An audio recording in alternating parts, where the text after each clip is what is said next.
Thermoelectric cooling and compressor cooling.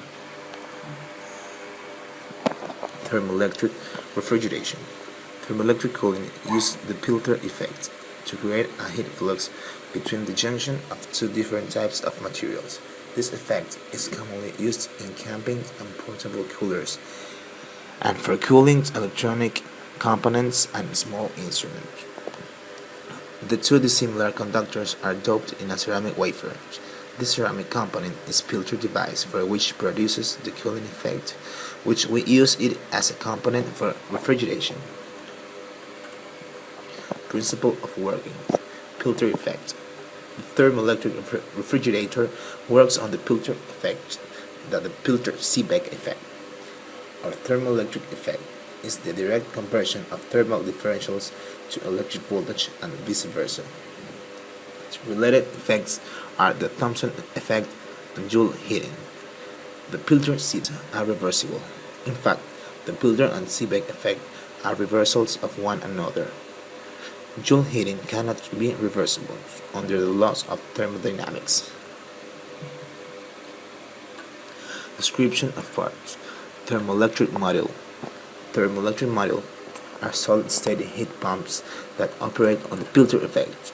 Heat pump is a thermodynamic system which transfers heat from low temperature body and gives out the same to high temperature body. Advantage. These are environment friendly, these are light in weight, give fast temperature response, is portable and small in size. Can be used during traveling, can be used at military base, have no vibrations, creates no noise. Applications. For preservation of insulin and other drugs, for preservation of foodstuffs, for cold water, for beverage. Refrigeration cycle. It's vapor compression system. Principal components: evaporator, compressor, condenser, expansion valve. Vapor compression refrigeration.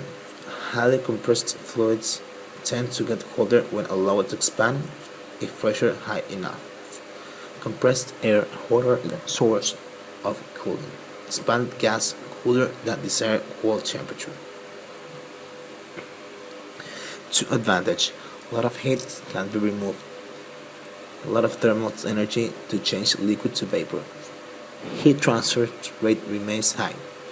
Temperature of working fluid much lower than what is being cooled. Low pressure liquid refrigerant in evaporator absorbs heat and changes to a gas. Then the superheated vapor enters the compressor where its pressure is raising.